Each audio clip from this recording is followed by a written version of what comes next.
Good afternoon, all of you. In today's session, we will discuss about the matrix norm and certain other particular examples of norm. Before that, we revise what has been done so far.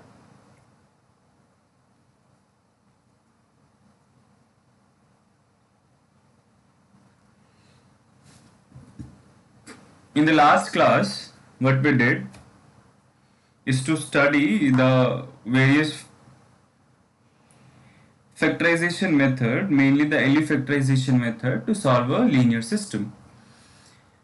In that class, we saw solving a linear system Ax equal to b when A is an invertible matrix. It can be a very tedious and laborious task. To overcome that, we studied some techniques that is known as the LU factorization methods, where L stands for the lower triangular matrix and U stands for the upper triangular matrix. In those particular method, we saw under certain hypothesis we can factorize an invertible matrix, or we can write a matrix as a product of a lower triangular matrix and an upper triangular matrix, and then using first backward substitution and then forward substitution method we can actually attain the solution of the system very easily. The method studied in this regard was Doolittle factorization and another was Cholesky's factorization method. Today the aim is a bit different. In this, as a continuation in this series, we'll study what we call as the matrix norm.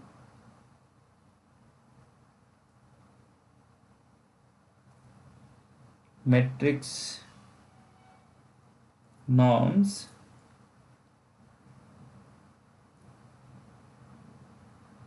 and condition number of a matrix. So this we will study.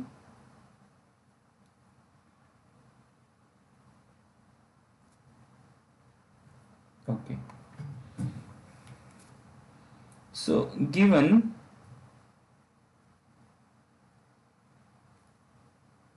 two real numbers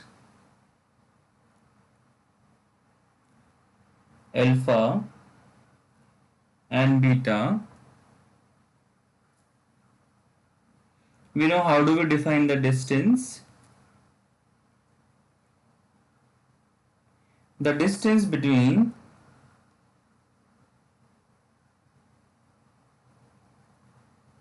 them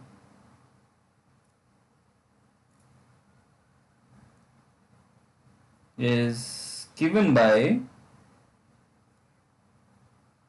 mod alpha minus mod beta, right? So if you have two real number, let this be the number line.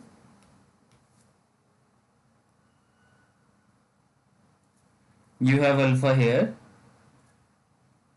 and you have beta here. So the distance is precisely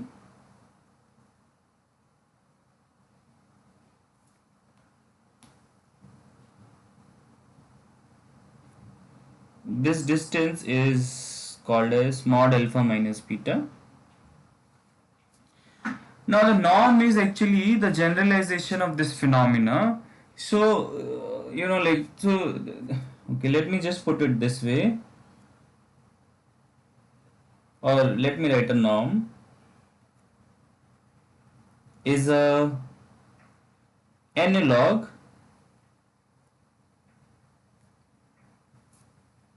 of distance in Rn. How do you measure two vectors?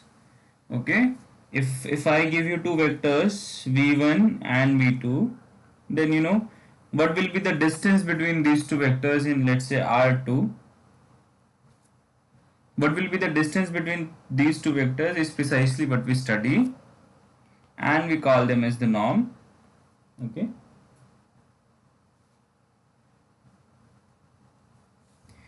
So yeah, so let us first define the vector norm.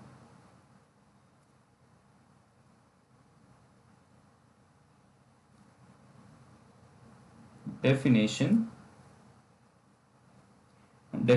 of vector norm.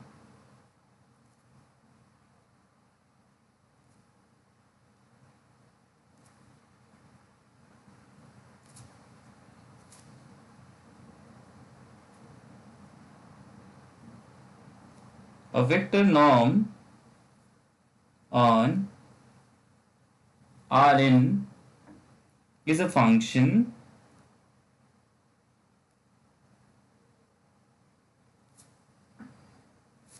so okay, before this, what do? We before going into the definition of the vector norm, let us study some properties of the distance. Okay, some properties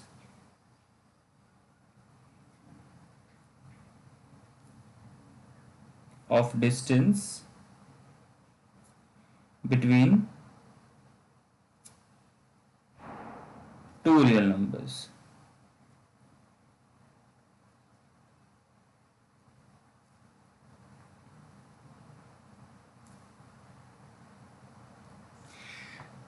So see, this distance can be thought of as a map, right? It is a map D. Yeah. So this distance D is a map from between two real number on that acts on a pair of real number, and it gives mod alpha minus beta. So this is when alpha comma beta, they belong to real number. So this distance can be thought of as a map, right? So this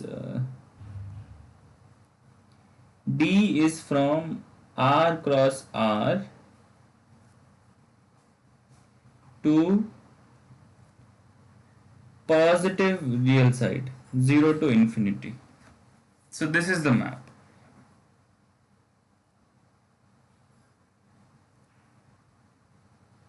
And it has the following properties.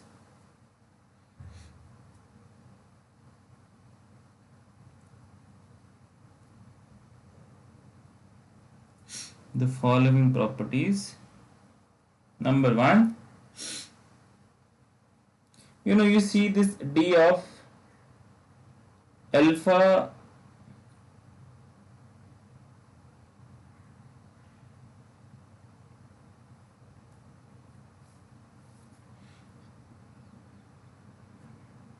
is positive, right? Second, the distance between alpha comma beta is same as the distance between alpha, beta and alpha. Third is the triangle inequality, right? It says alpha plus beta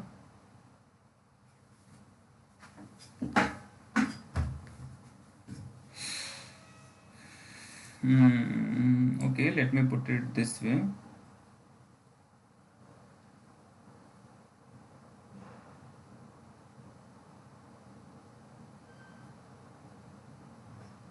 You know why this d of alpha comma alpha is non-negative? Because it is 0 actually, right? Because the distance of a point to itself is always 0.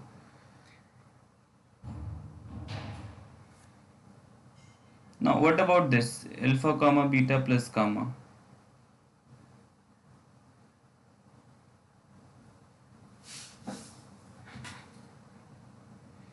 Or yeah, so this distance has certain property. Now using this distance map, we define another map called the length map or the norm map. Okay, so for example, we can define a map given by this.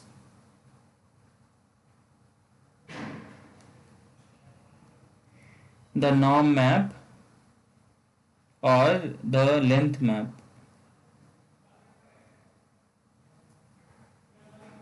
And how do you do it? You just take any alpha. Its norm is nothing but d alpha comma 0. Its distance from the origin, and that is precisely its modulus, right? You just look at the definition. So this norm, it can also be thought of as a map from R to, it is obviously a real valued map. In particular, it is a map which takes only positive value. Okay.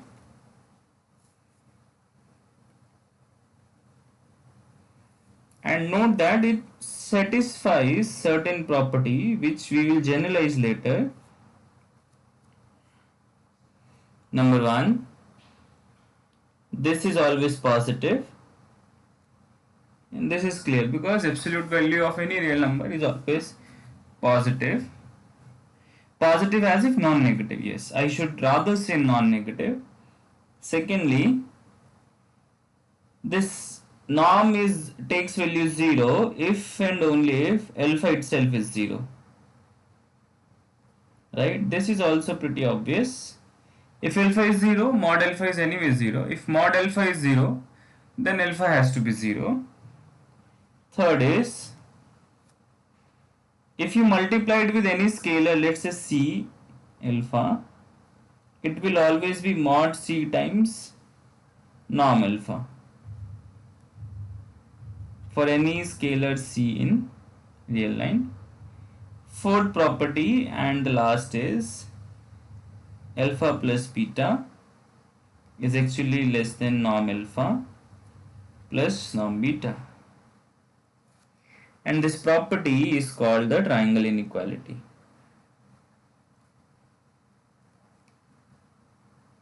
Triangle inequality. So these are the properties of the norm map or the length map on R. Okay. Note that we are defining this map on R. Now generalizing, so the question is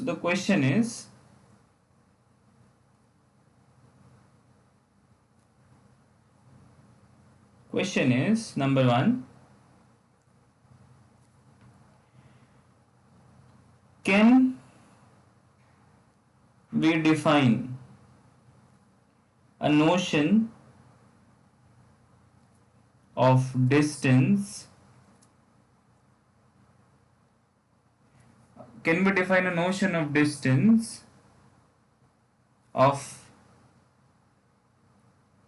elements in Rn, which means the vector or the metric space MnR? Okay.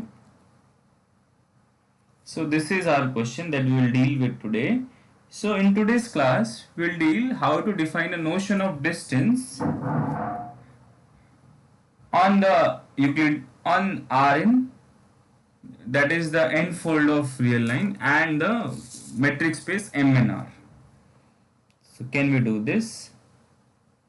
Answer to this question is yes. So for that, we first see the vector norm definition. Vector norm,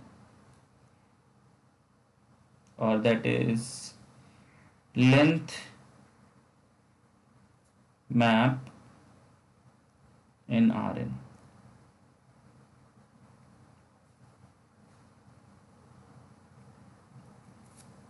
So let us put the definition. A map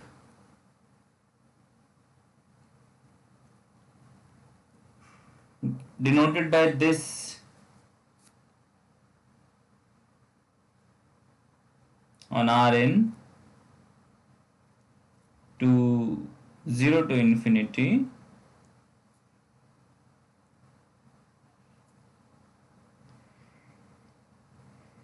is said to be a vector norm. So vector norm is a map, is said to be as distance. See, distance is a real number, but it can also be thought of as a function. It is a scalar when you are applying the distance function to a particular vector. So in that way, whenever we are saying vector norm, it is a map and it will be a scalar when this map is applied to a particular vector, that is an element in Rn. Okay. Yeah.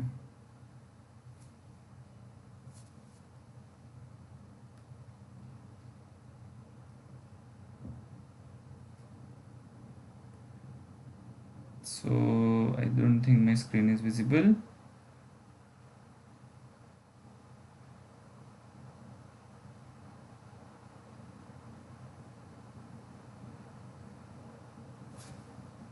Yeah. So it is said to be a vector norm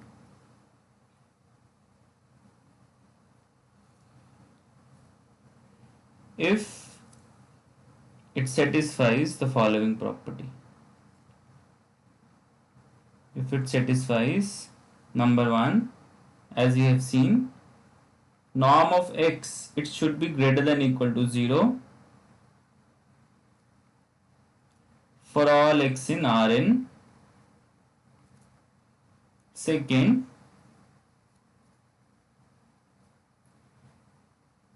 norm of x, it is going to be 0 when and only when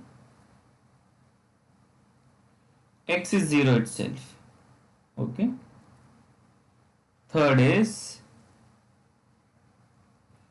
whenever you take some scalar times a vector, the length gets accordingly changed, that is mod c times norm x for all c in R. Fourth is the triangle inequality, norm of x plus y, it should be norm x plus norm y. For, okay, let me just use this symbol, for all x and y in Rn. See, all these properties are nothing but what we saw as the properties followed by the distance map in the real setting. So in this sense, this vector norm is a generalization of what we already know in the real line setting. Okay, so no surprises there. So let us see some examples.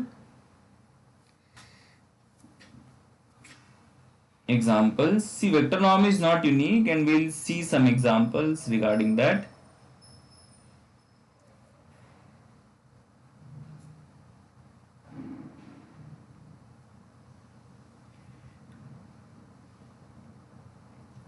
There can be many vector norms. There can be many vector norms in Rn, and we will see some 3 or 4 examples in terms of its component. Vector norms actually on Rn should be better. So first is called the Euclidean norm. The number 1 is called Euclidean norm.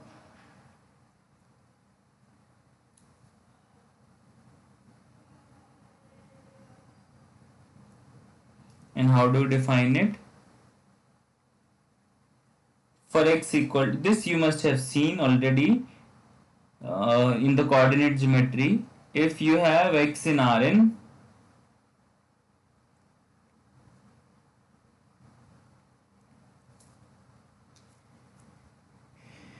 you define the Euclidean norm as this. So this subscript 2 denotes the Euclidean norm.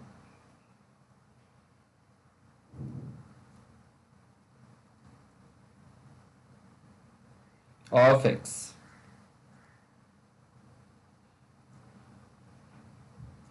One more thing, it is also called the L2 norm. And why 2 is there, you will just see. So what you do, you take absolute value of each component,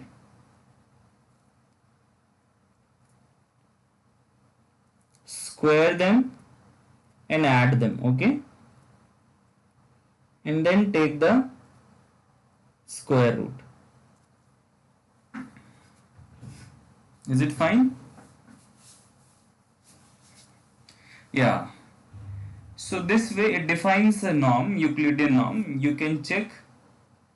So we shall see, okay, let us see why is it a norm, we will see, okay. So properties of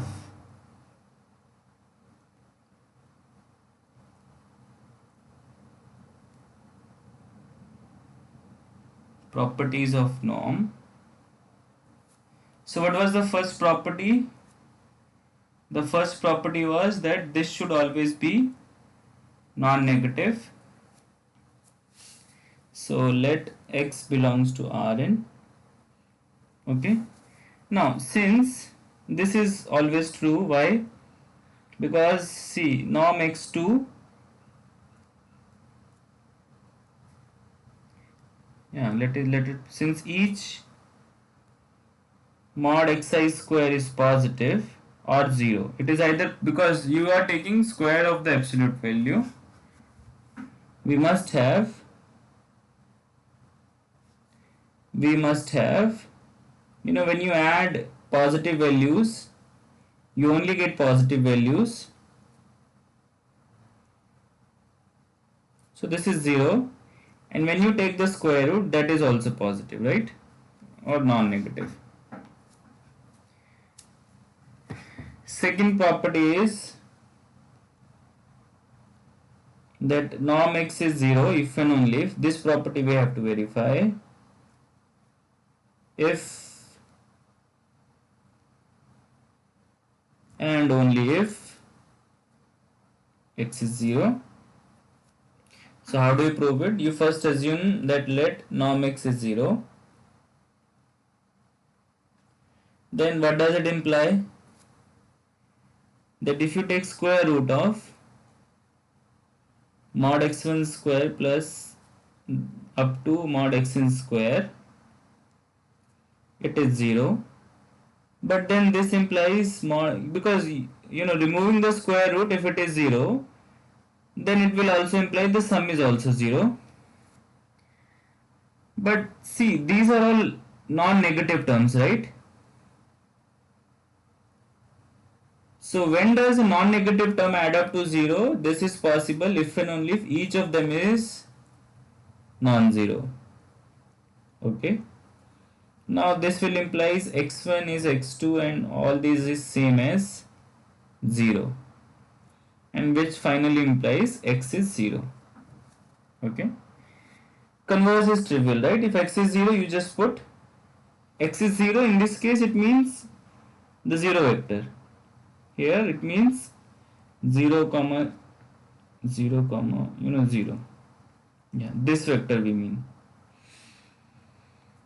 Converse is trivial. Now third property is whenever you multiply it with some scalar, the scalar comes out as the mod. So we need to show this. And how do you do it? So what is this equal to? Actually it will be equal to C. So if x is, okay, let me write completely. If you have x to be x1, x2 up to xn,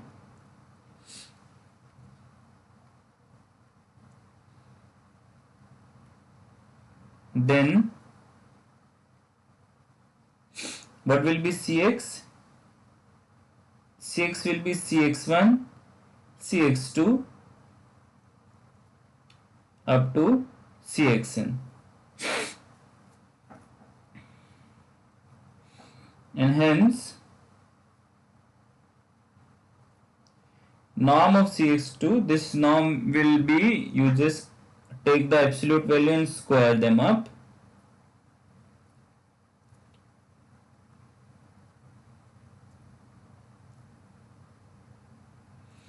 Now you can see, you can take mod C common inside the root. Mod C square actually, sorry.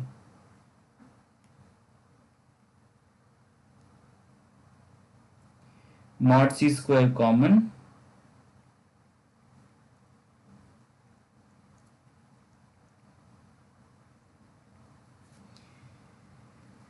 Now what is mod C square root? It should be mod C will come out of the root, and then you will have mod x1 square up to mod xn square, and this is same as saying this, right? So this again is true. Now the last property is the triangle inequality. That might need some development to see. So triangle inequality.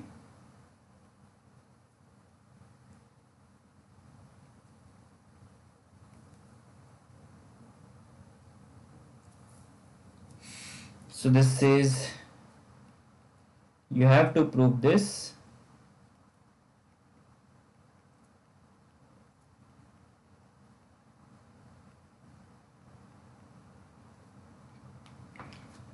So how do we prove it? Let us try.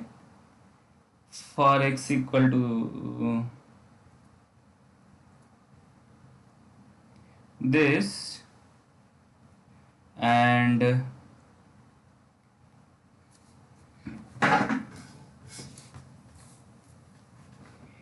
y equal to this,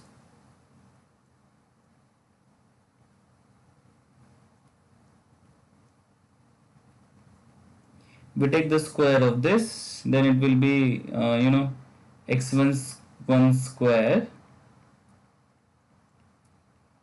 plus xn plus yn square, right? And then you will have x1 square plus y1 square plus 2x1 y1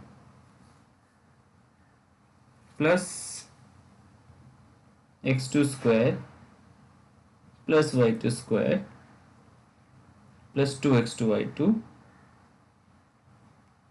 and then xn square plus yn square plus 2xn yn. Now see, this thing is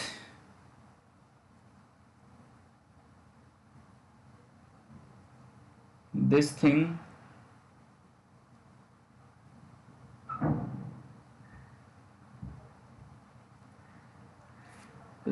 is precisely your norm x2 square, and this thing is precisely norm y2 square, and here you have xj yj, j going from 1 to n, correct? So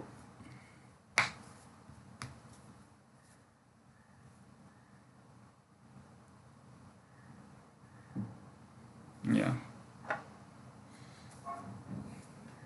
now note that you need to show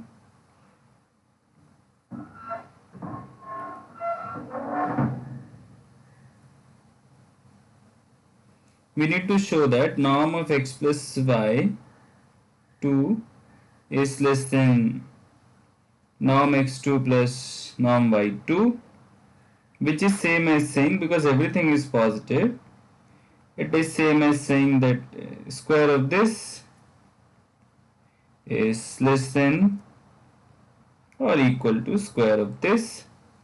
Now if you solve this, so what is this?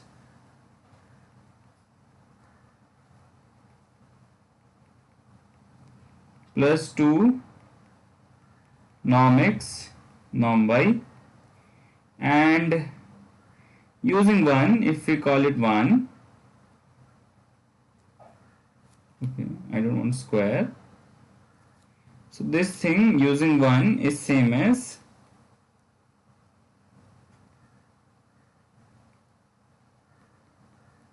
using 1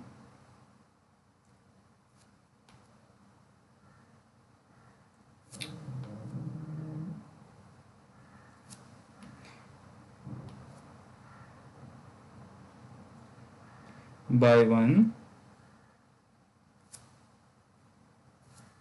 This thing is same as this.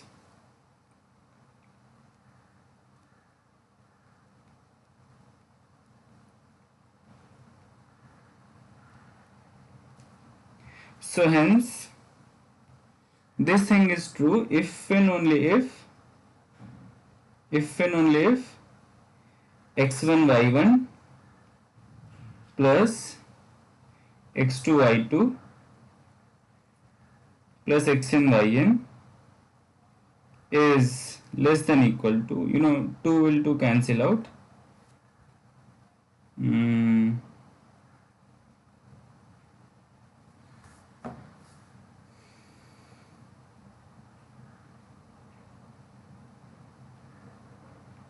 Norm x2, norm y2, right? Now again if you square, you will have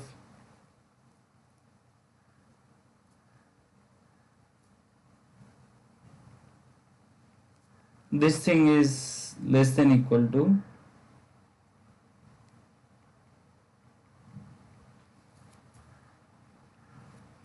and this thing is same as x1 square plus xn square comma y1 square plus yn square. So ultimately we need to show that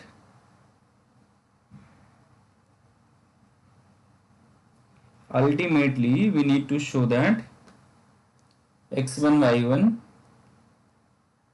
plus x2 y2 up to xn yn square is less than equal to x1 square up to xn square times y1 square up to yn square. You can prove this easily by induction. I give you two steps. For example, for n equal to 1, what do we have? Both sides we have x1 y1 square is less than equal to x1 square y1 square, and this is in fact equal, so this is true. For n equal to 2, let's say, what do we have? We have x1 y1 plus x2 y2 whole square. This is LHS.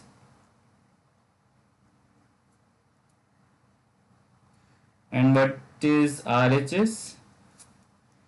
RHS we have x1 square plus x2 square y1 square plus y2 square.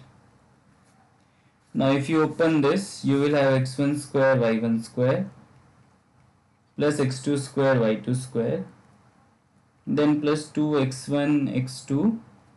Okay, let me just put it here. 2x1 x2 y1 y2. So this is my LHS, and RHS will be x1 square y1 square plus x1 square y2 square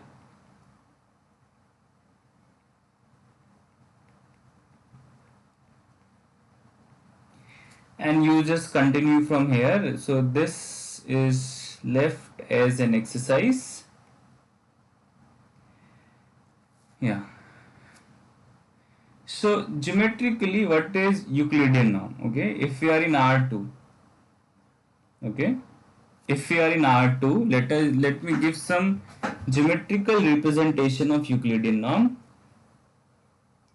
This you already must have seen in your coordinate geometry course. Yeah, Euclidean. Let's say you have two vectors. Okay, this and this. So let its coordinate be x1 y1, which means x1 is here, y1 is here. This is your x-axis and y-axis, and if this is x2 comma y2,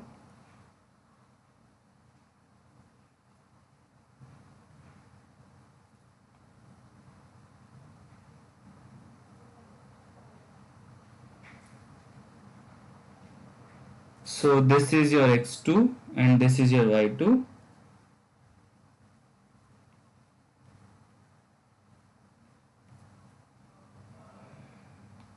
This looks very bad.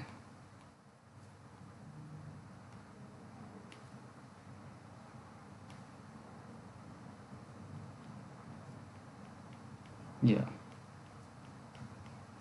So the coordinates are given by this because we are in R2. Now see, we want to see what is x1 square plus y1 square. Okay, because this is precisely the norm x2, right? Okay, I don't think we'll be needing this. Okay, but yeah, we won't be needing this.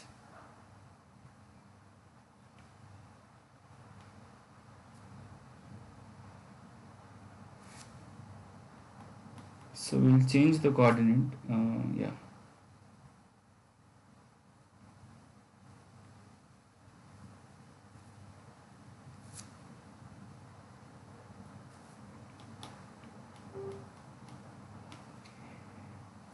So this be x1, this be y1.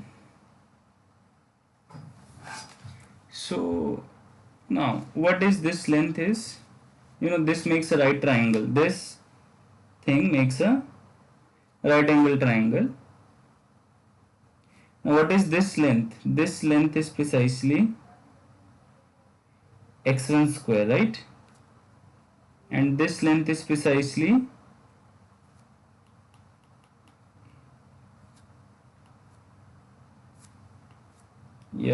this length is x1 square, because this length is x1, and this, better we say mod x1, because this is a length, and this length is on the vertical side, the length is mod y1, and because these are parallel lines, this forms a rectangle in general, so this length will also be mod y1. So now Pythagoras applied onto the hypotenuse of this triangle, you will have that this length is actually mod x1 square plus mod y1 square. Okay.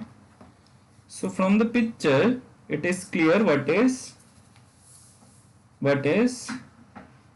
norm x2 square, right? Norm x2 is precisely this square root mod x1 square mod y1 square,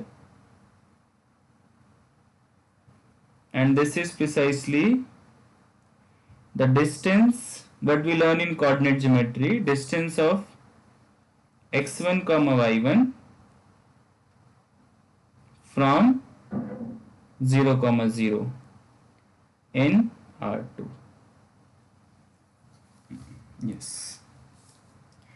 So since we have spent so much time, I will quickly now go through, since we have spent so much time on the Euclidean norm, I will quickly go through the other examples of Euclidean, the other examples of vector norm on Rn. Now, so this one is called the L infinity norm or the maximum norm.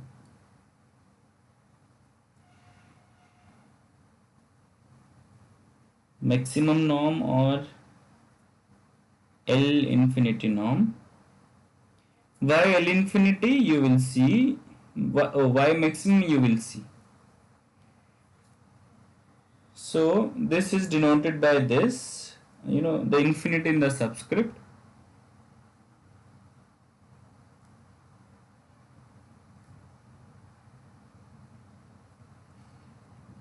So norm of infinity, L infinity norm of x, where x is of this form, x1, x2 up to xn.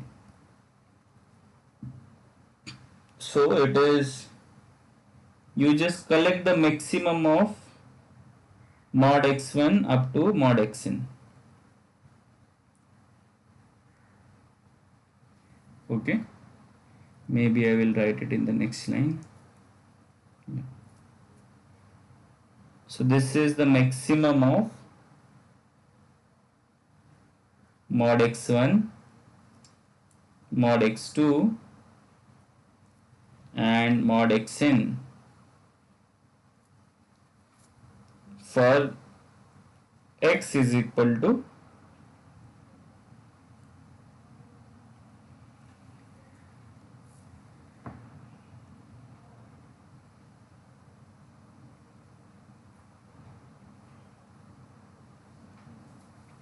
And the last example that we'll study is the L1 norm.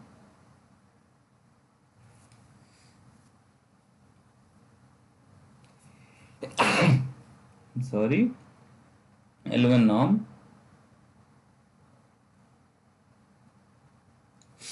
So L1 norm is defined as simply you just take everything in the vector, add the components of the vector in their absolute form. That is the L1 norm. Now one fun exercise. So let us see geometry of these three.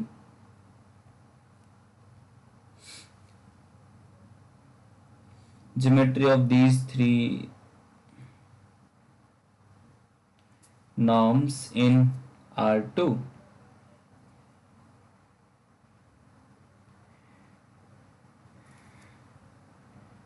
So first let us see the unit ball in, this is just to get you comfortable with these three ideas of norm.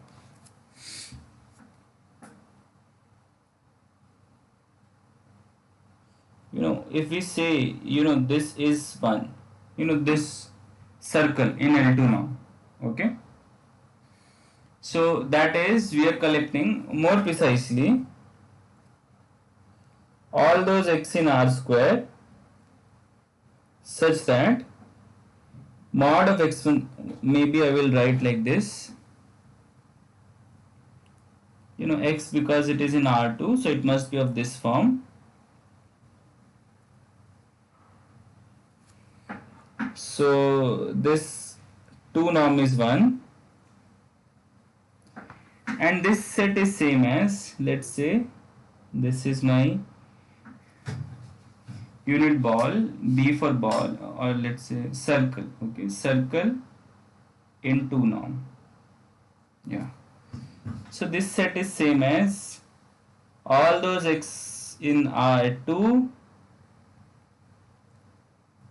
Now what is the value of, so this will be x1 square plus x2 square equal to 1, because whether or not I take root does not change the value 1, and this is precisely the unit circle, right, centered at origin.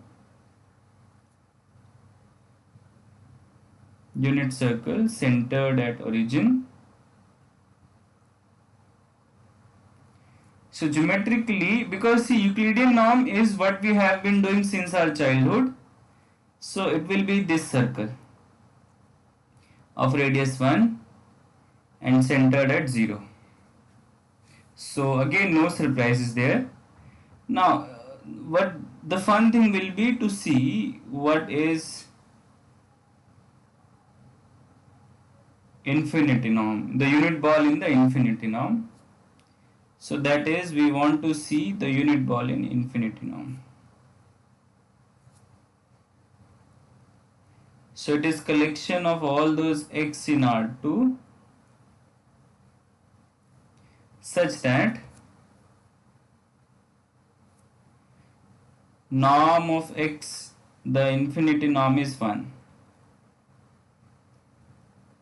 Okay. So what does it mean? It means all those x1 comma x2 in R2 whose maximum means mod of x1 comma x2, maximum of these two quantity is 1.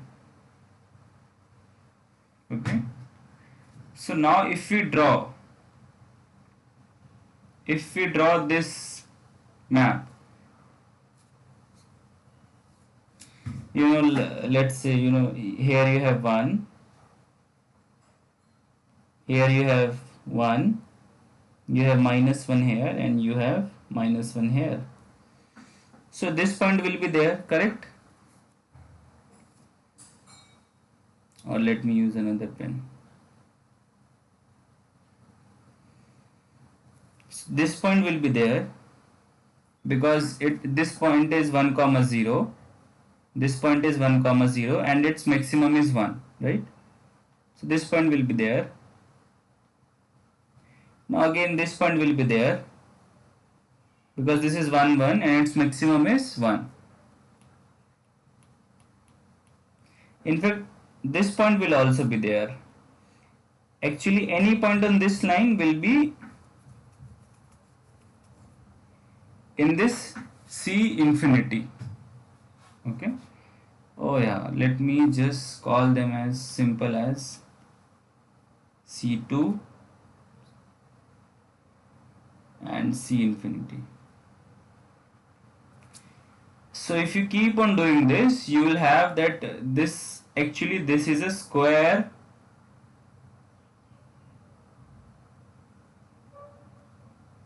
you just see for yourself, you will get a square kind of thing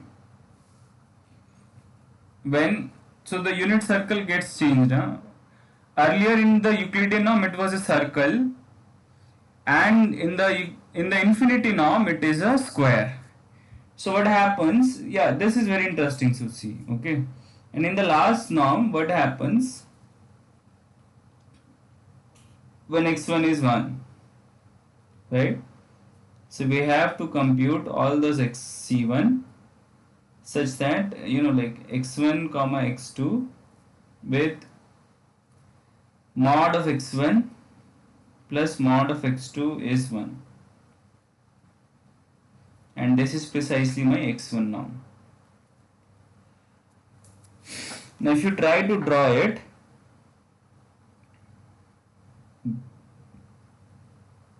yeah,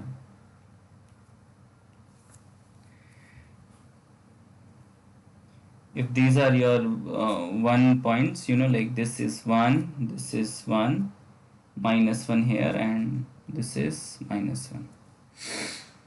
So this point, these all 4 points will be part of C1. Yes. In fact, also the line joining this point is what? This segment is actually part of this line.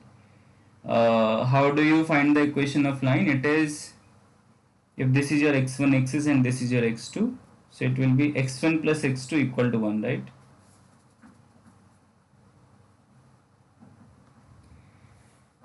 Now since, and this is actually your x minus x1 plus x2 equal to 1, this is x1 plus x2 equal to 1, this is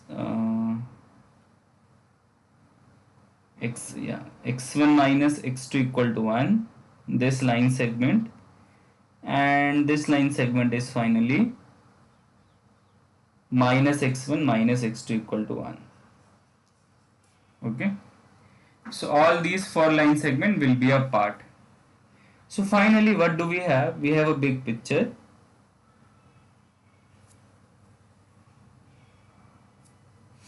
If you fix these 4 points,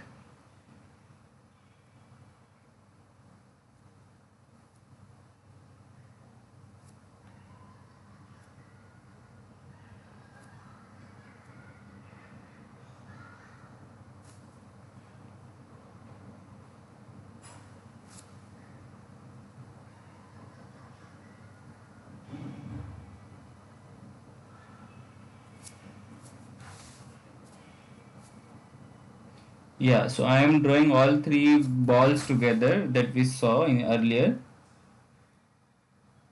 So this was your ball in L1 norm. This is precisely norm x1 is 1. Yeah.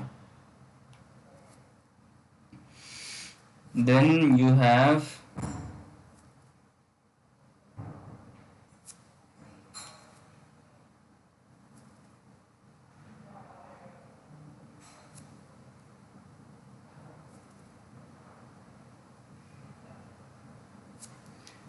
I am having now this, this is the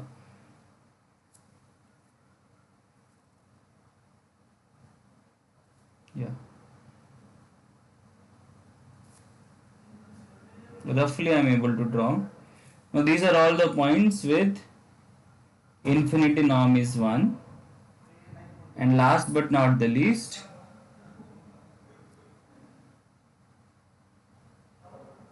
okay, which color should we use? Okay, let us use this color.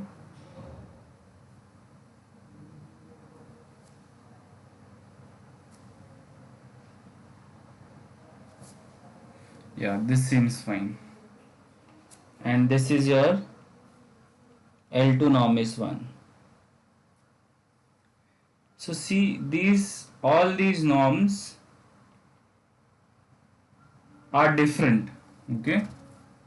And yeah, so this is what I wanted to see when I said let's see this geometrically. Okay.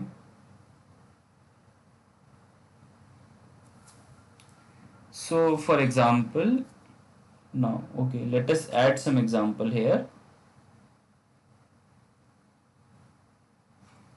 If your x is, let's say 1, 1, 1, then x infinity norm is actually 1, maximum of all of this, right? x2 norm is 1 plus 1 plus 1 and then square root, so it will be 3, and the 1 norm will be just 3, right? Yeah.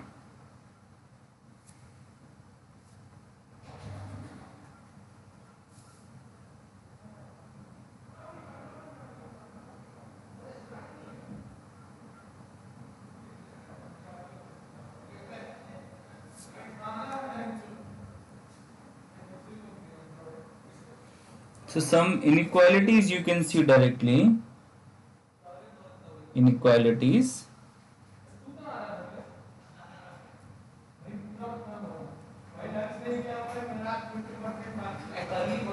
The first is, you observe that this is actually less than equal to this norm.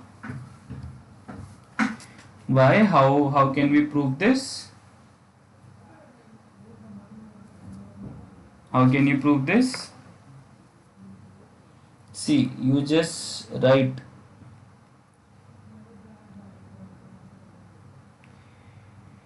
let me just write it this way.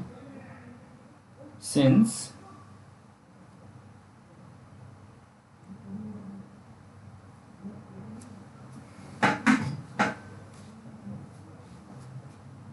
what is this? This is mod x1 square plus mod x2 square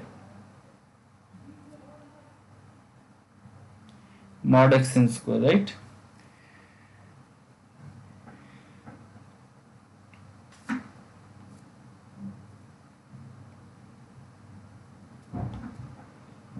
And what is infinity norm? It is just maximum of all of this, right?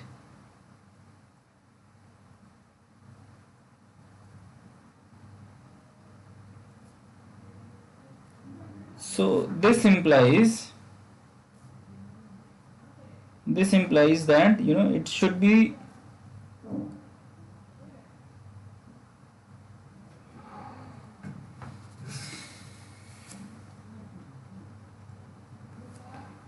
so each of this term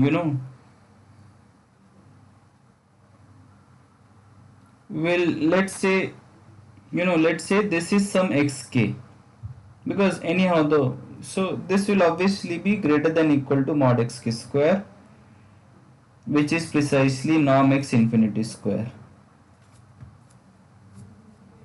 So this part will give you norm x infinity square is less than equal to norm x2 square. You remove square and you will get this. And at the same time you see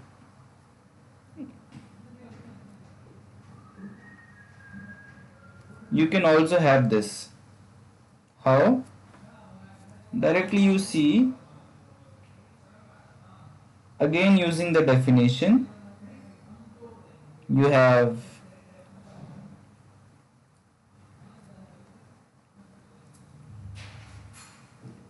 these thing. Now each of this will be less than equal to norm x infinity square, right?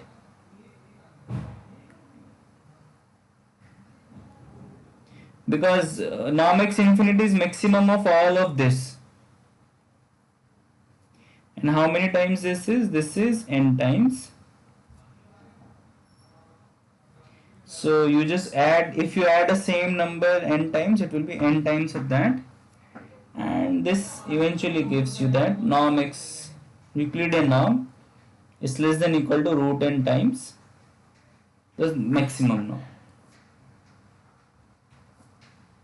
And this is what we had to prove.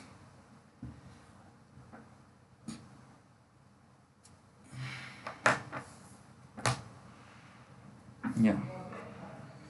Second thing, we proved this same inequality for between norm x infinity is less than x1 norm, and now it will be less than n times infinity norm. So first thing first, maybe, yeah. So as you know, as we know, what is norm x infinity? Again I am writing because all these might be new things to you.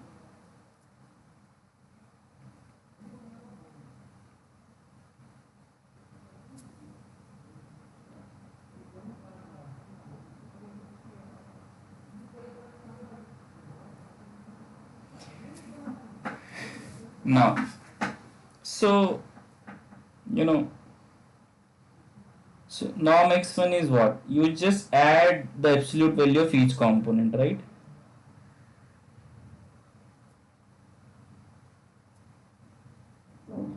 So clearly this will be less than equal to norm x infinity, because see this will be attained at some k, right? So, and xk is just one element here, so it has to be the infinity norm of x has to be less than or equal to this L1 norm of, yeah, x. And secondly, again it is clear as we did previously, norm x1, which is same as this,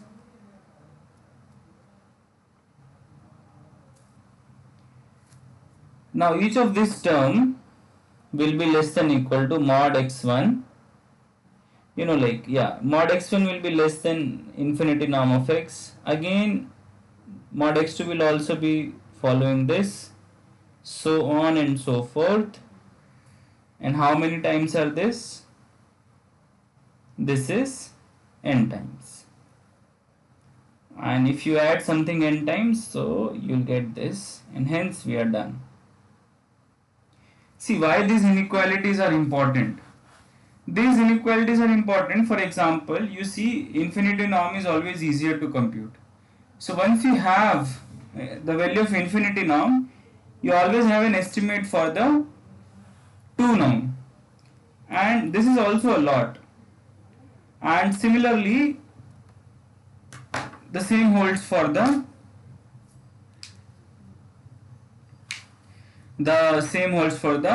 L1 norm and the L infinity norm. So what do we have so far?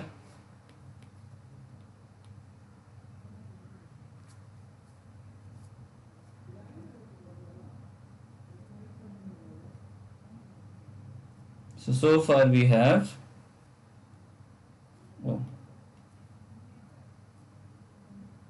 norm of x infinity is L2 norm, and this, and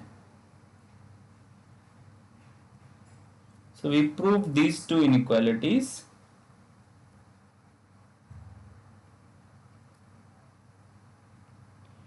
Now using this, can we say something about L2 and L1? You see, x2 norm is less than under root n x infinity, right? So let's say this is 1 and this is 2. So this holds from 1. Now using 2, you have this, right? So this gives x2 norm is less than equal to root n norm x1,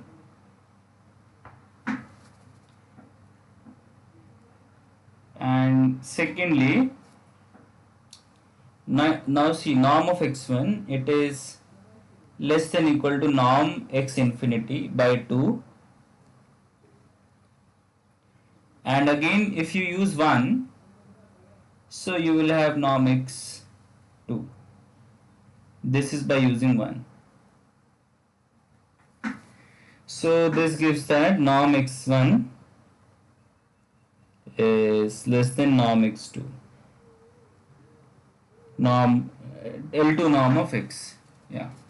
So if you combine these two, you will have L2 norm of x is less than equal to under root n norm of x1, L1 norm of x, and this is same as saying this is less than n root n the L2 norm of x. Yeah. Yes. So this is another inequality.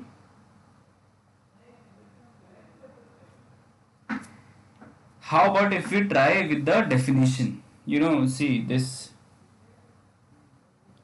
x2 norm, this is what? Not x2 norm, this is L2 norm of x. It is mod x1 square plus mod x2 square and root. Yes.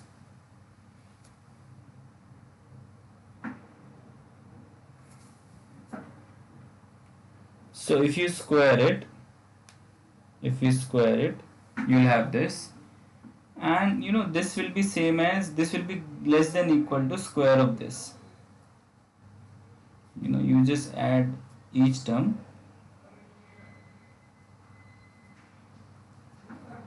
because see what will be this will be same, you'll have this and then plus 2 times summation mod xi mod xj.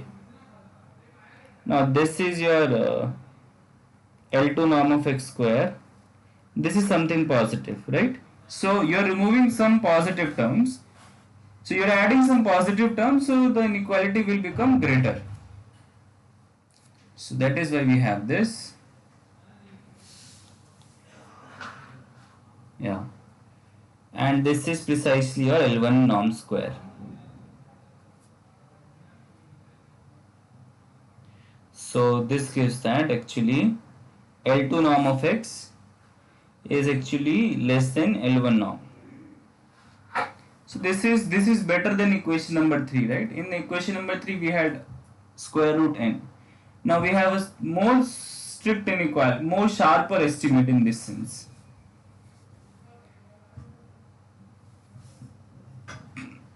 Yeah.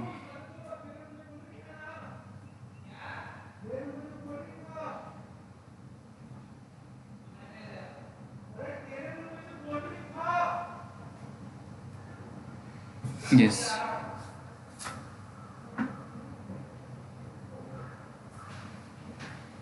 Now if you see this x1 norm, what is this?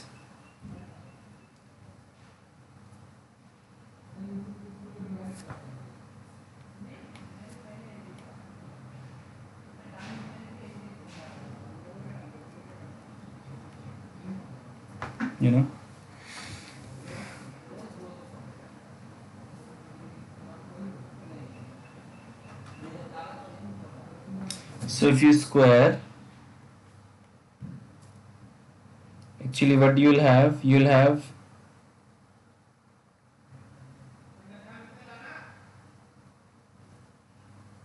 mod x1 square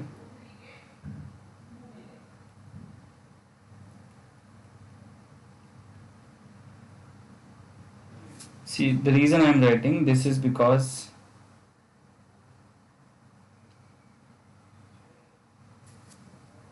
plus 2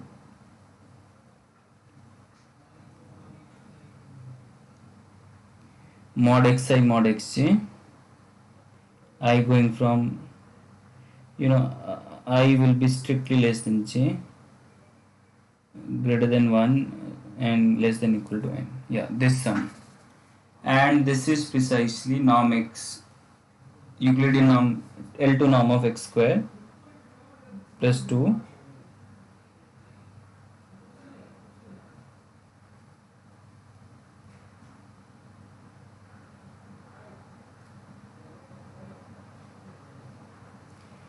I less than j. Right, now this is some positive term as explained, so this will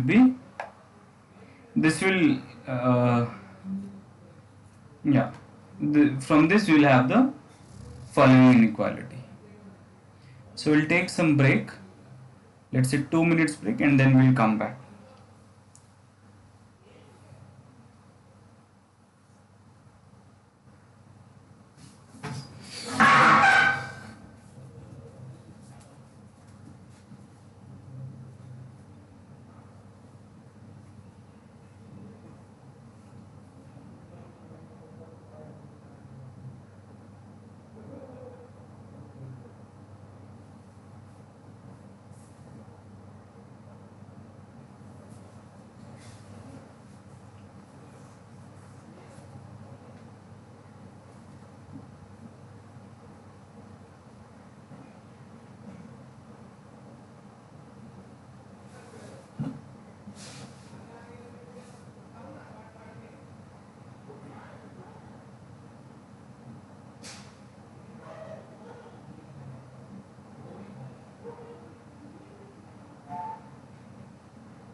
Yes, so now we'll study what we call as the matrix norm. This is a further generalization of the vector norm, because see, vectors are nothing but one cross, it's a matrix of a particular size.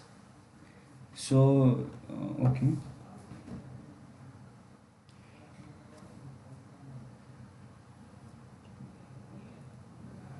matrix norm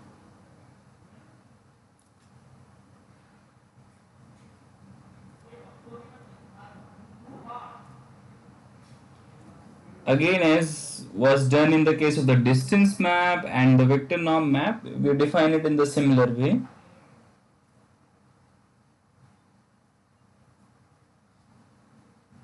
A matrix norm on the space of all n cross n real matrices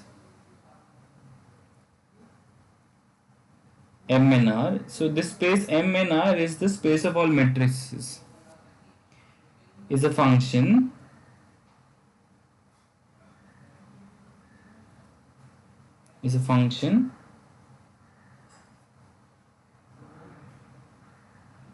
given by this. So here we are restricting ourselves to the matrix, the square matrices. In general, there is also notion of norm on the rectangular matrices, but that is, I think, beyond the scope of this course. First property is Norm of A is greater than equal to 0 for all A matrix. So A is a matrix, real matrix of size n cross n. Second, the matrix now for matrix is 0 if and only if the matrix itself is 0. The same properties we are using to define again a norm map. The difference is now the space is changed. The space is this. If and only if A is 0.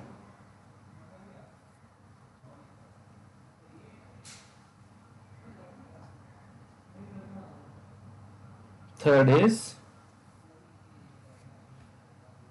norm of alpha times A is actually mod alpha times norm A, where alpha belongs to some real number and A is as usual a matrix. And last property, which is the triangle inequality, it says norm of A plus B is less than equal to norm A plus norm B for all matrix A comma B.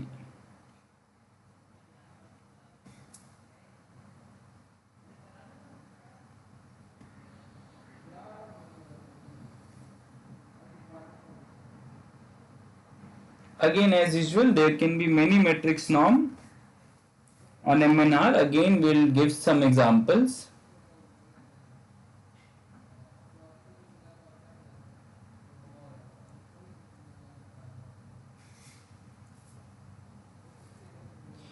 If your A is, of this form, A11, A12 up to A1n, and then you have A21,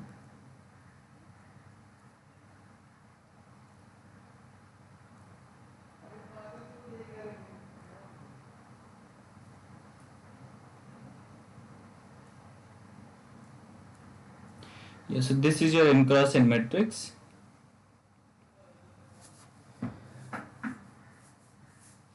Now the first norm that we use is the Euclidean norm again. So you just do it like this. You take square of every entry and add them up. So where I varies from 1 to n and j varies from 1 to n. Okay. This is the same as the Euclidean norm as we have done before. Now the infinity norm.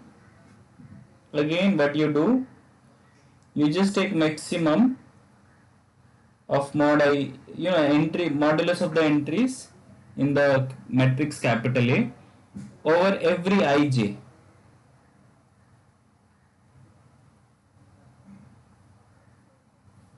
And third is the L1 norm.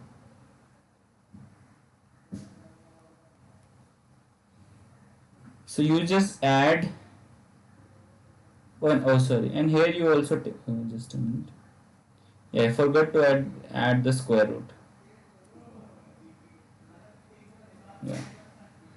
Here you just take modulus in the L1 norm and add them up.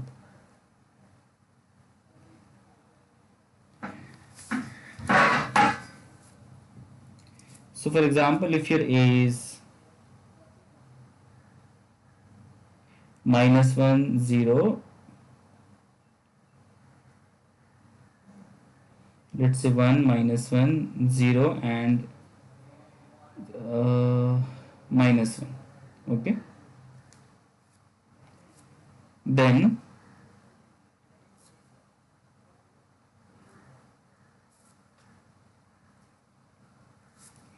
so what will be the Euclidean norm of A? You take absolute value of every entry which is -1 square and keep on adding them, okay, 0 square plus 1 square. So it is, and also obviously the square root. So it is just root 3. So this is the L2 norm of A. Second is the supremum norm. Supremum is maximum of, as you can see, modulus of minus 1 will be 1, 1, 0, 1. So it is just 1. Third is the one norm. In the one norm, you just take the modulus and add. So minus 1 mod plus minus 1 mod plus 0 plus 1. So it is actually 3. Okay.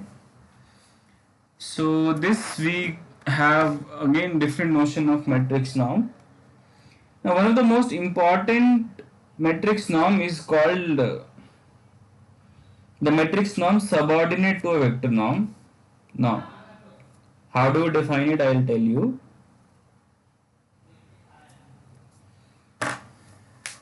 What do? You take Rn, okay, and you fix some norm on Rn, okay. So you fix, so we have fixed some norm, on Rn. Now what you do, if you define a matrix Aij, which is a square matrix of order n cross n, then AV, okay, and Z, which will be of this form, right? Z1 up to Zn transpose. So you can always multiply Az, right? Az is again Az is a vector in Rn, right? Az is a vector in Rn. See, because you have n cross n matrix here and you have n cross 1 column here, so the product will be an n cross 1. So this is A, this is Z, and this is Az. So this will also be an element of Rn.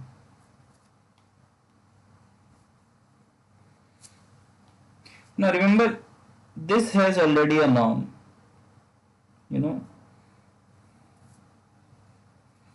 so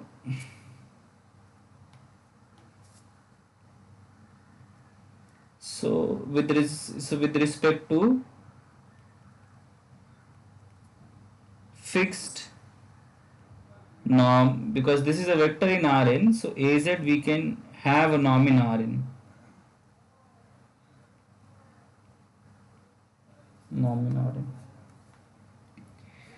Now if you take your Z to be non-zero, then what you can do, you can consider this ratio.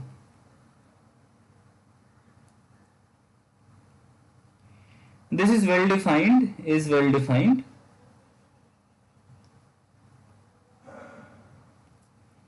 Z is not zero. As Z is not zero.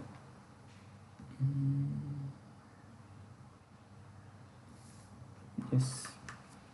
And you take your maximum over these Z's.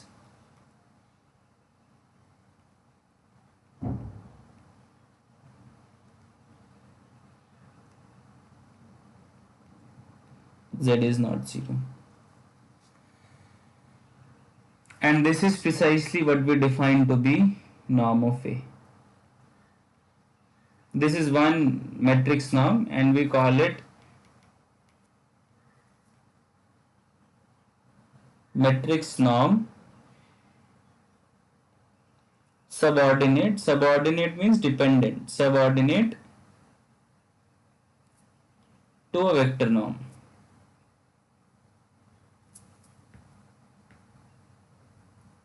To a vector norm.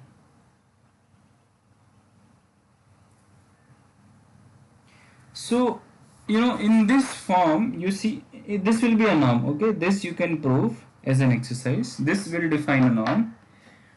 So in this definition, you see we are using the fixed norm of Rn, which is the vector norm on Rn, to define a norm on the metric space.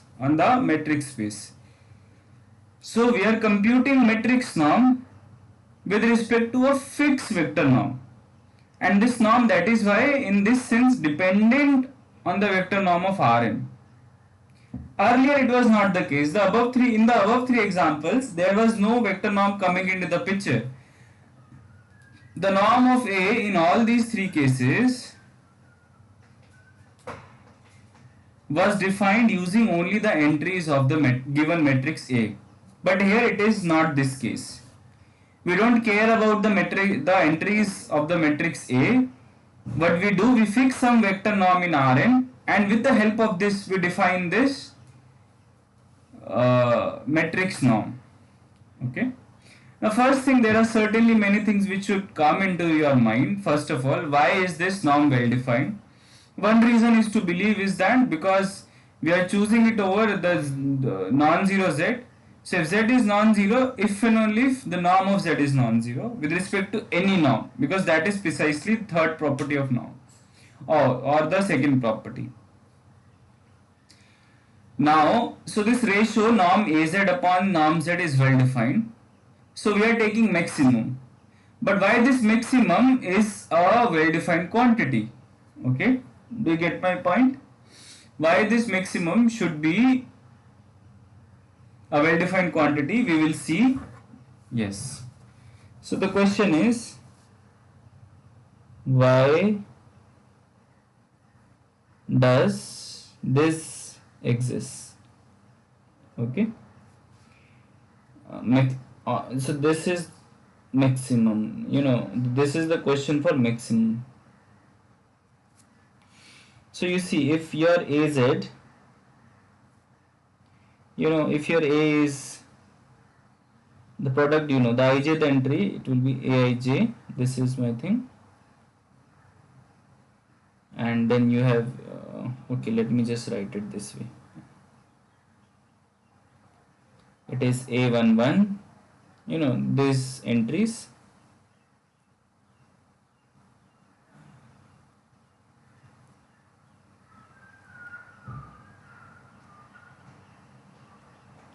Yeah, so we have written down the matrix of A, and you have your Z1, Z2,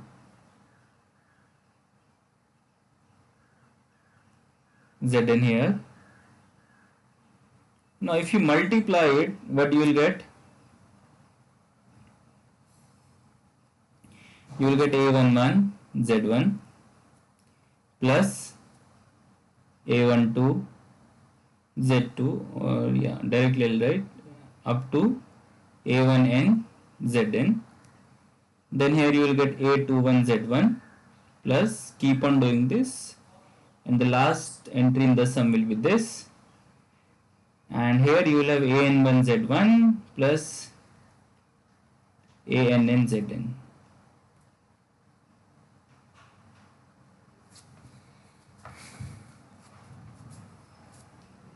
So norm of Az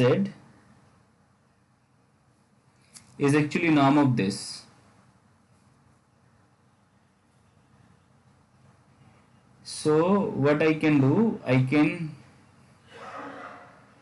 write this as scalar. So Z1 is a scalar, right? And it is A11, A21, AN1. This is a vector in Rn. Z2, A2, A12, A22, AN2,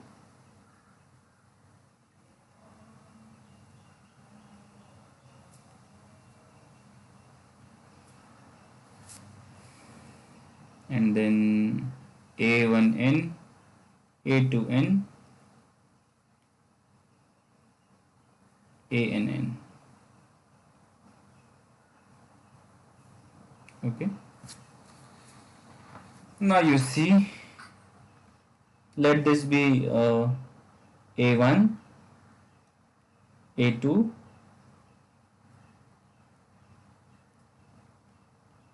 an, or better be v1, v2, vn. So norm of az is actually norm of z1 v1 plus z2 v2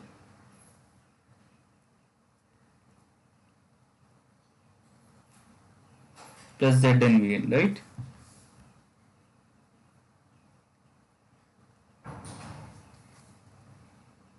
So if you use the triangle inequality, you will have mod z1 norm of z1 v1 plus norm of z2 v2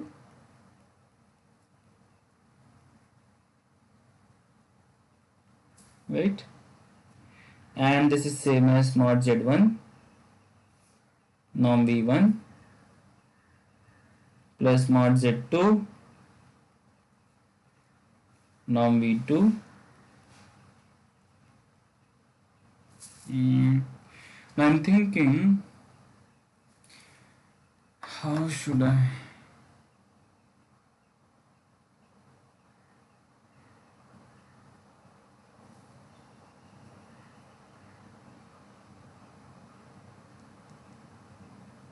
So this norm Az will always be, yeah. You know, this Vj's are fixed because once A is fixed, so Vj's are fixed. So, you know, you can choose this.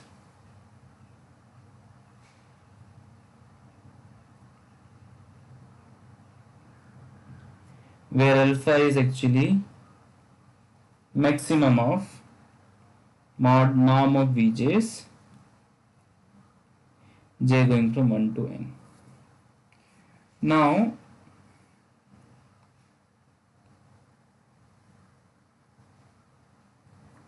so if we, you know, so what is this? So this is actually some alpha times norm z infinite, norm z1, right?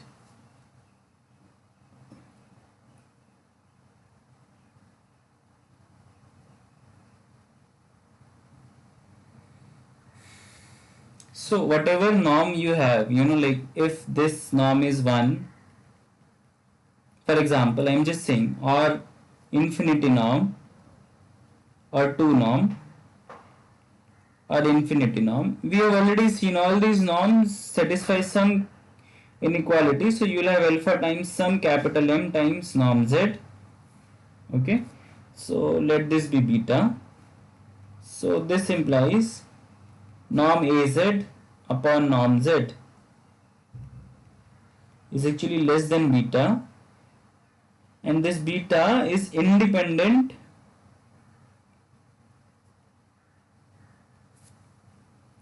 of choice of non-zero Z, choice of your Z. So, you know, if you choose maximum,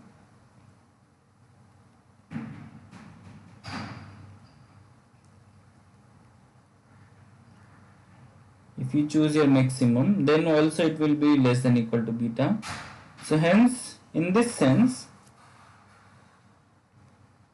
the maximum exists.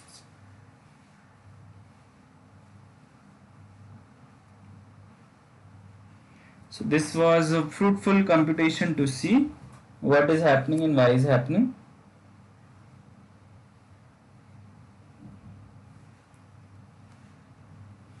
Now one more characterization is this. So let this be lemma.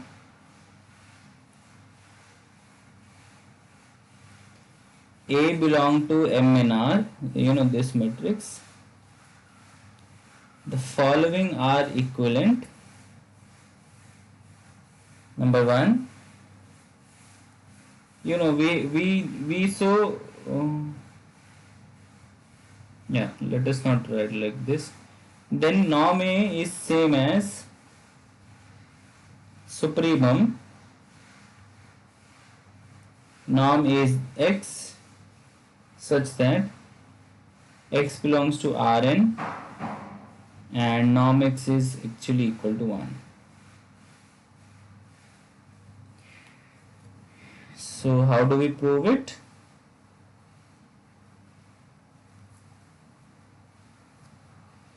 So recall that, okay, let me just write the definition first.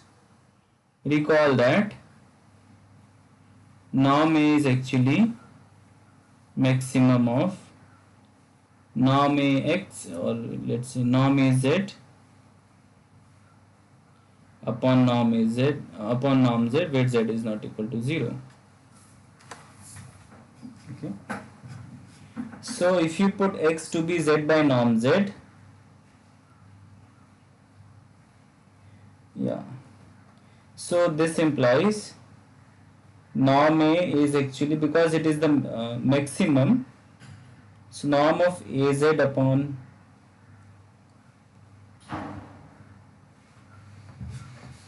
okay, yeah, let me just prove one in another way.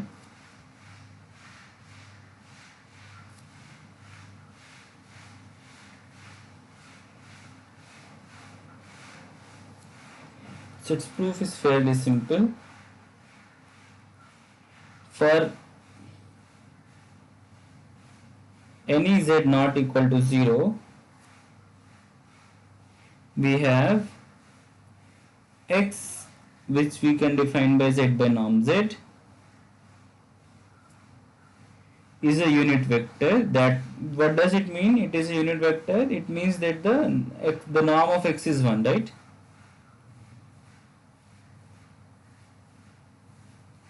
Hence, if you take this maximum of norm of x is 1 over norm x,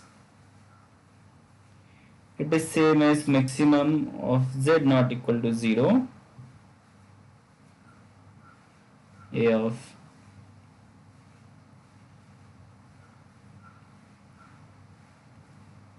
z by norm z.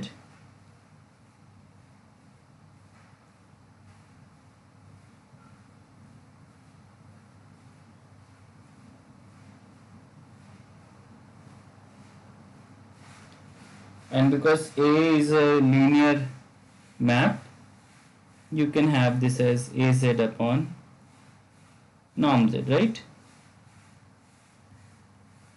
And this is precisely norm A. So we have this proof. Yes.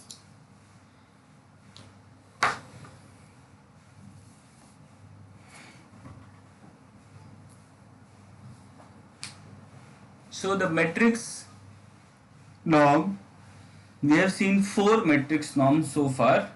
The first was the Euclidean norm, the second was the L1 norm, and the third was the L infinity norm. In all these 3 norms, what we saw,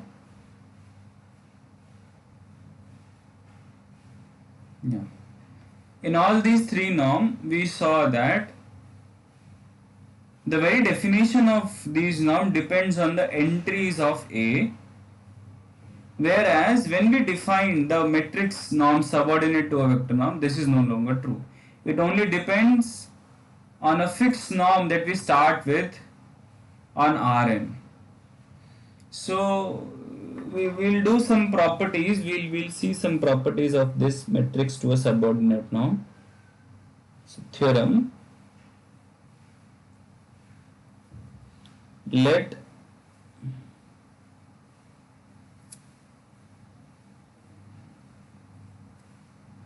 this be a matrix norm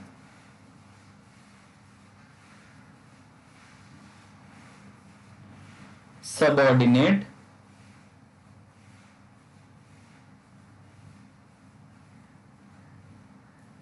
to vector norm,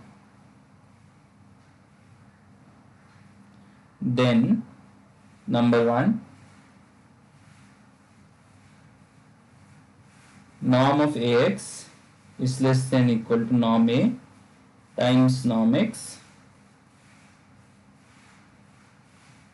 for all x in Rn. Okay, so how do we prove it? So we define cases. Case 1,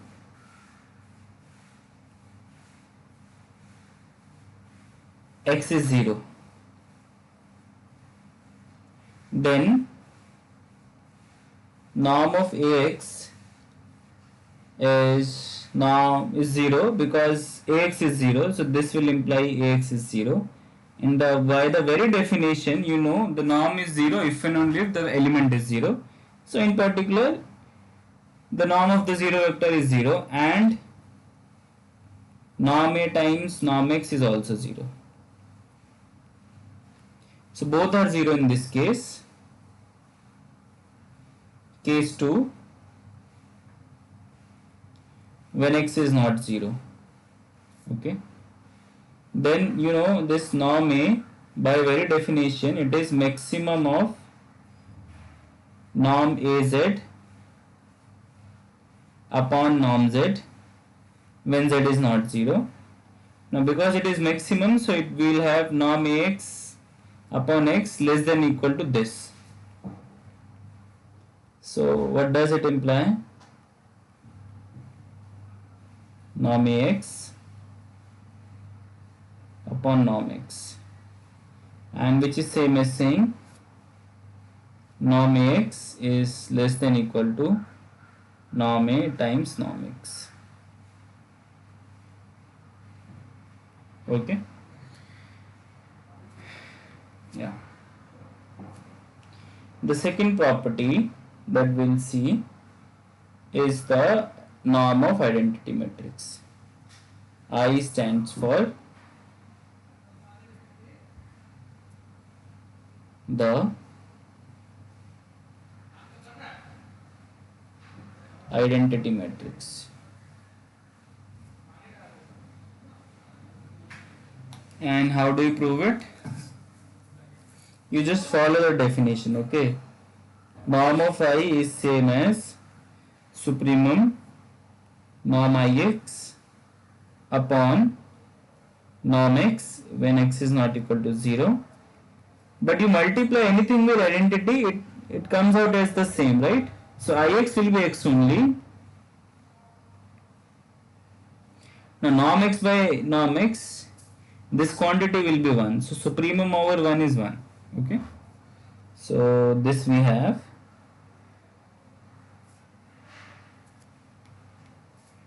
Third property that we will see is this.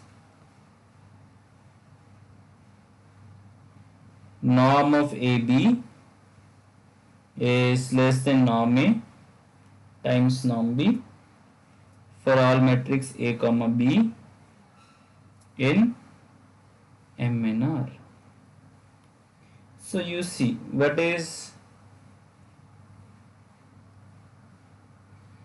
we have proved using 2, that norm A, you know, if norm, yeah, so this is using 2, using first, right?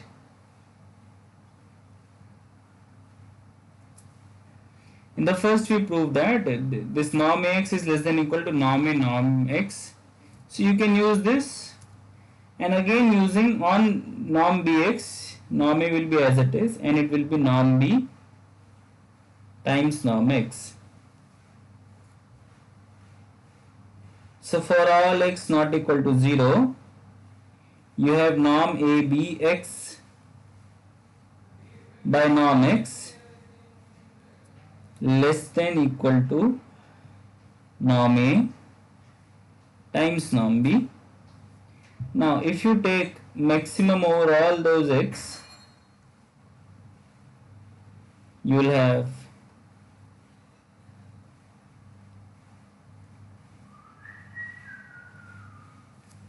that this is actually less than norm A times norm B,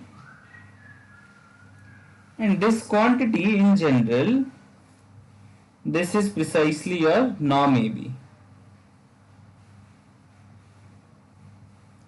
Norm AB is less than equal to norm A times norm B. So this is this theorem.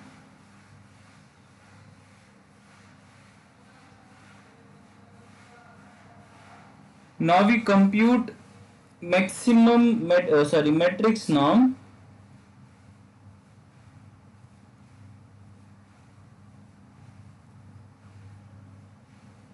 subordinate to the maximum norm. So which means we are fixing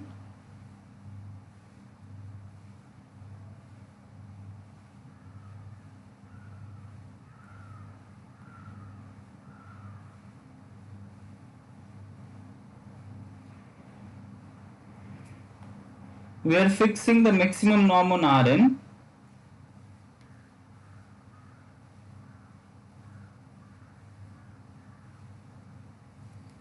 So we fix, so which means on Rn we are considering the infinity norm, and we take a matrix A in M and R, and we define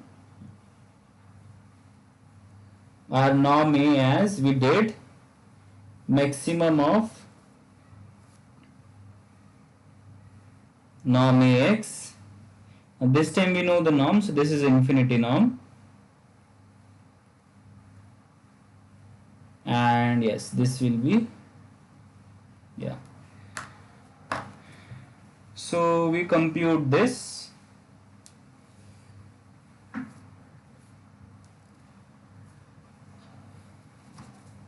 Okay. So if let us compute Ax. We have already seen above though A1 if okay, but let us repeat those calculations. We have a lot of time.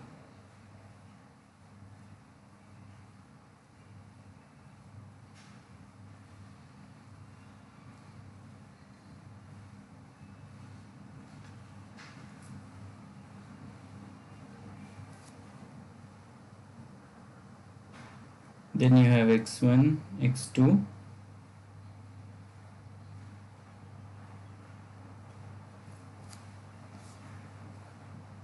So here you will have a11 x1, a12 x2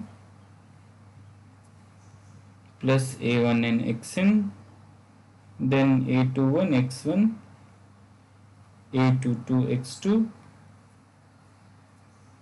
plus a2n xn, and then an1 x1 plus an2 x2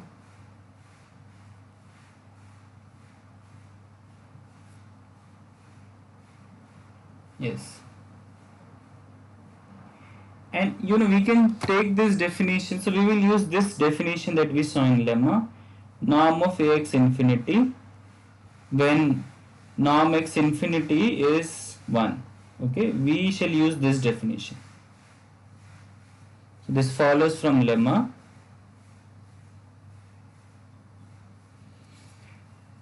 So this is your Ax, and if you write in the matrix form, it is just Aij xj, summation Aij xj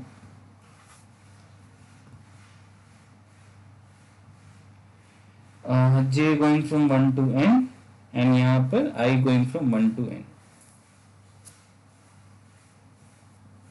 So norm of Ax infinity is actually maximum of I going from 1 to n and mod of summation Aij xj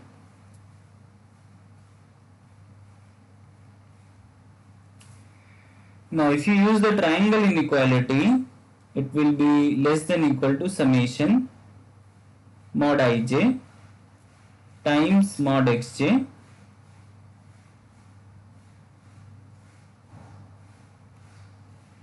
right? Now see, each of this xj, it will be less than equal to norm x infinity. So you will have this to be less than equal to, and norm x infinity is actually 1. So you can just remove this and you will have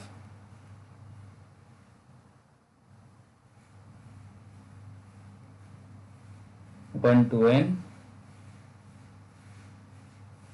Yeah. So this holds for all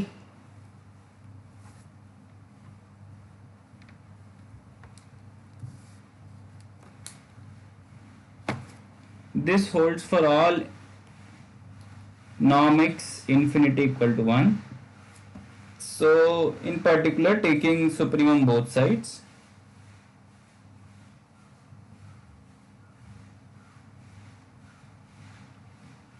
taking supremum over x such that norm x infinity equal to 1 both sides, we get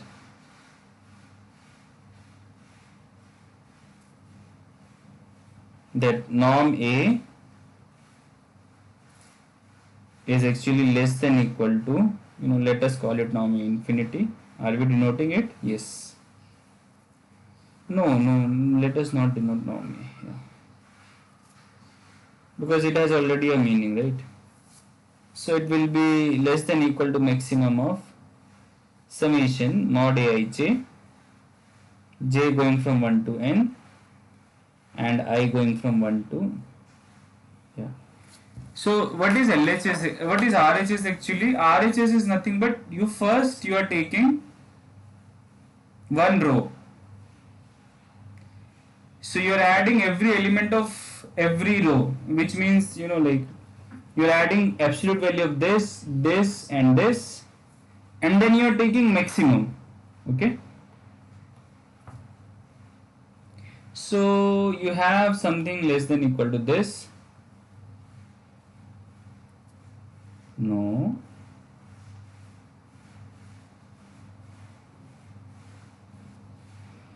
Yeah. Now I will prove that actually this is equal to.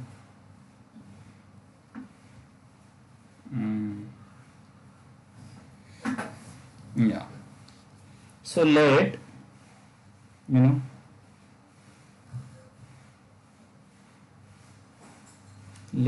so this is what, this is row sum, right? Row sum of A.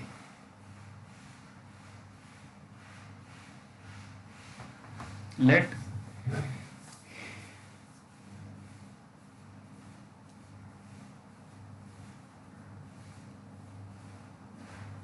has maximum value, this set has maximum value at some k between 1 to n. Okay, so which means that is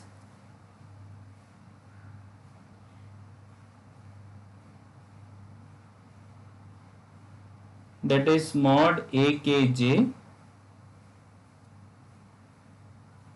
j going from 1 to n is maximum.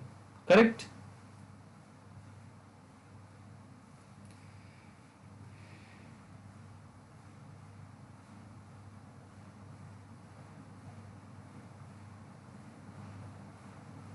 Yeah.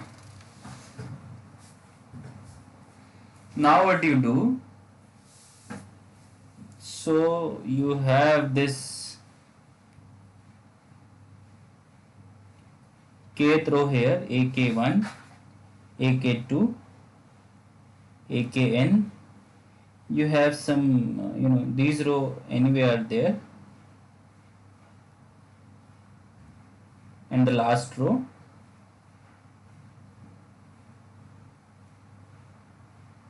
So this is the row we are talking about. Now you just multiply this matrix, because this is anyway A.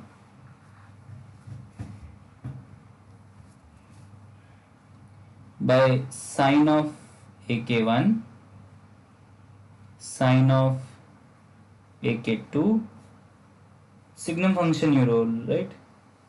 Sine of akn. What I want to say, sine of a real number x is actually, if x is positive then this is 1, if it is 0 then it is 0, if x is negative then it is -1. And note that using this function, if we write x signum x, this is precisely mod x, so we use this fact. Secondly, if we call it, let's say ax, then norm x infinity is actually maximum of sine of mod akj, where j varies from 1 to n, and this is precisely 1. Okay, now we compute norm ax infinity.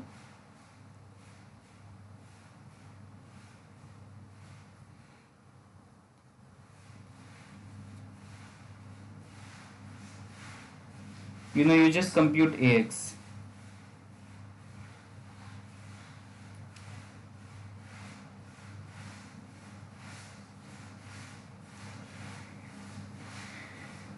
And even you don't need to do all this, because modulus will be taken anyway.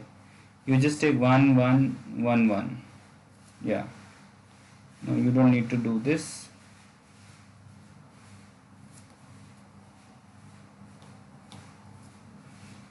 So norm x is infinity is 1, and if you compute norm x infinity, it is actually maximum of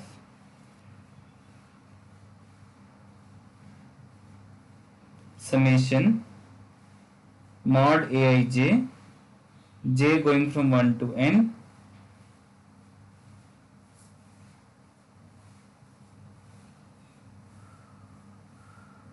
no, you take signum, yes, because otherwise mod will not come into the picture.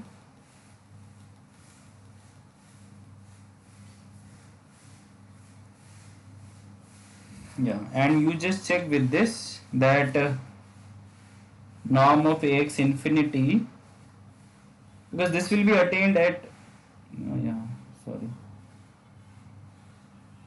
sine of ak1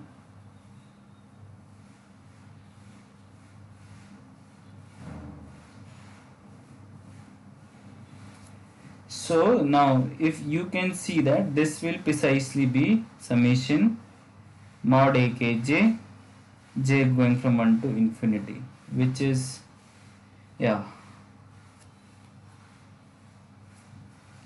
so this norm is attained, right?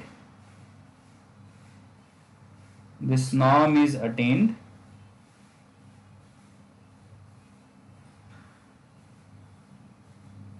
So hence we have proved that the matrix norm subordinate to the maximum norm, it is precisely this I going from 1 to infinity, and this is nothing but the row sum, absolute row sum, rather I would say absolute row sum.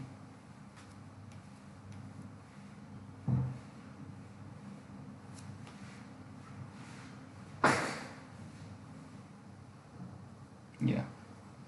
Now similar to this, because we have studied 3 vector norm, you can have matrix norm subordinate to L1 norm also, and as well as subordinate to L2 norm also. So we are writing subordinate to L1 norm.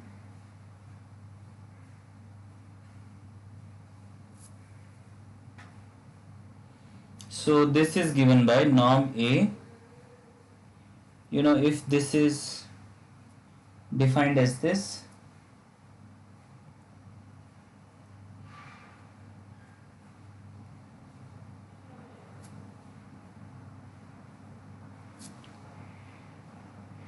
Yeah, and norm x1 is not 0. So for the betterment of ourselves, what we do not write these symbols here. Okay, yeah, okay, let us write here only. Let's, yeah, then we can use these symbols here because these are more important things. So this is infinity met, yeah,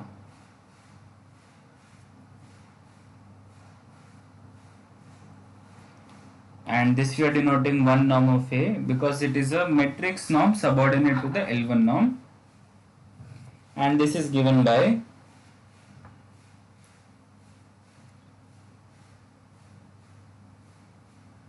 mod Aij, j going from 1 to n and I from 1 to n. Now see, if you notice this is precisely the absolute column sum.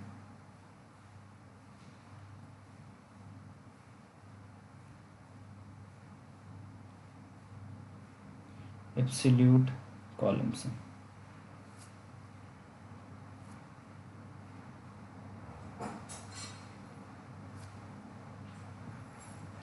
And the last we see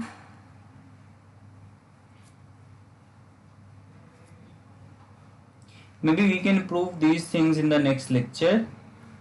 Matrix norm subordinate to L2 norm.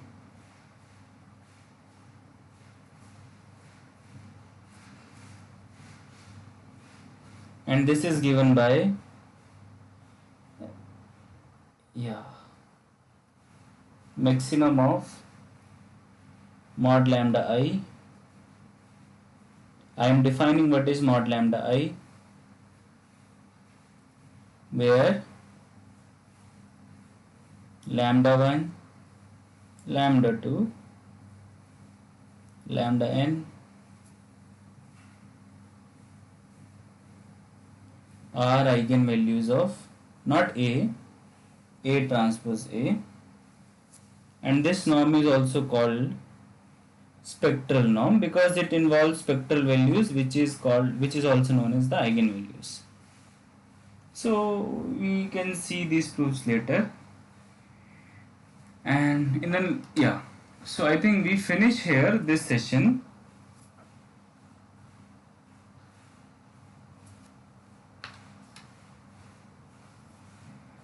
So in today's session we learned how to define the notion of distance in the vector spaces of mainly Rn, and then the spaces of all matrices. As a motivation, we saw the distance map on R, and then we saw its generalization to the Rn space. We saw three different types of vector norm there, mainly the L1 norm, the L2 norm, and the L infinity norm. We played a bit with the geometry under these three norms. For example, we saw this beautiful diagram. Yeah. Then going one step further, we defined the matrix norm. First, we define the three matrix norm using the entries of the matrix, and then we define another important class of norm which we call as the matrix norm subordinate to a vector norm, which is given by fixing, you first fix a vector norm on the given space Rn, and with respect to which, using this formula in the red rectangle, we define another norm. Now as an exercise, you might be tempted to prove why this form a norm. Okay, and then we saw certain examples of this norm, why does this norm exist, and then some properties of this norm, and and then we in particular computed this matrix norm subordinate to three norms: maximum norm, L1 norm, and L2 norm. In the next class, maybe we can see the proof of the last two statements, and see particular examples of that. So this lecture finishes here. See you in the next class.